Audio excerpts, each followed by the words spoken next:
Días, alumnos. Esta es la clase de lenguaje y literatura para primer año general y primer año técnico. El tema de hoy es el análisis morfosintáctico. Vamos a diferenciar entre la oración simple y la oración compleja.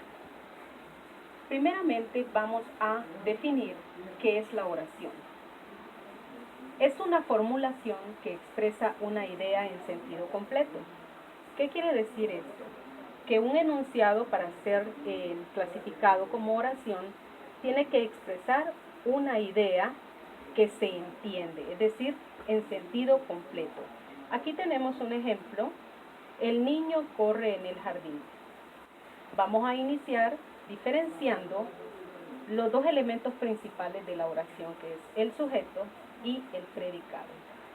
Luego continuamos definiendo un poco más a profundidad los elementos que forman esta oración. Aquí tenemos sujeto, verbo y el complemento de ese verbo. Este es parte del análisis morfosintáctico que se le puede realizar a una oración. Ahora vamos a la primera parte, que sería diferenciar qué es la oración simple. La oración simple es aquella que posee una sola forma verbal conjugada, la cual puede ser de dos formas. Puede estar en forma simple o puede estar en forma compuesta. La forma simple se refiere a que el verbo aparece solamente él. Aquí tenemos, por ejemplo, iré, llegó, compra. Y en la forma compuesta, el verbo no aparece solo. Puede aparecer con otros verbos que lo acompañan, que en este caso son verbos auxiliares. Por ejemplo, del verbo ir se puede formar en la forma compuesta ha ido. Del verbo comprar, por ejemplo, está comprando. Y del verbo llegar se puede formar en la forma compuesta habría llegado. Entonces ustedes observan la diferencia entre la forma simple, que es el verbo solo, y la forma compuesta, que es el verbo acompañado de otro verbo auxiliar. Ahora pasamos a ejemplos de oraciones simples, ya aplicado en oraciones. Tenemos: tu tía aún no ha venido del mercado. Aquí pueden observar ustedes que estamos utilizando la forma compuesta. ¿Por qué?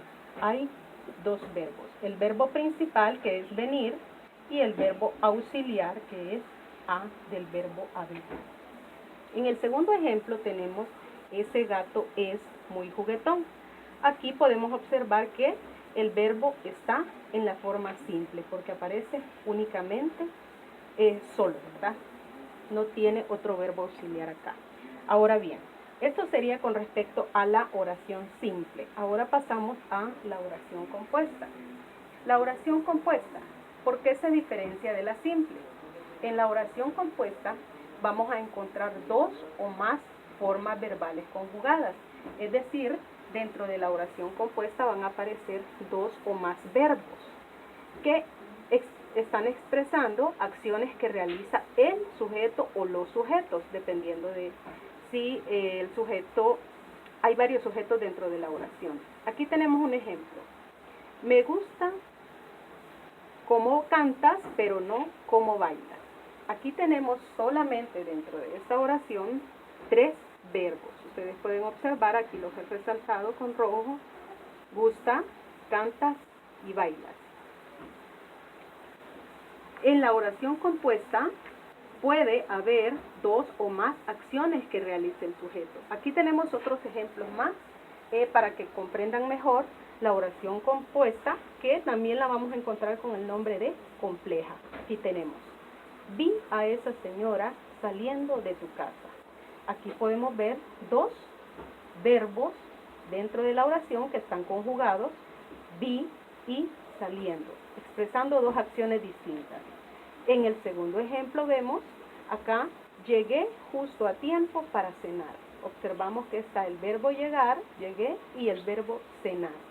Dos verbos expresando dos acciones distintas. Esa sería la diferencia entre la oración simple, en la cual expresamos una sola idea, y la oración compleja o compuesta en la cual aparecen dos verbos dentro de la misma oración que están conjugados solamente.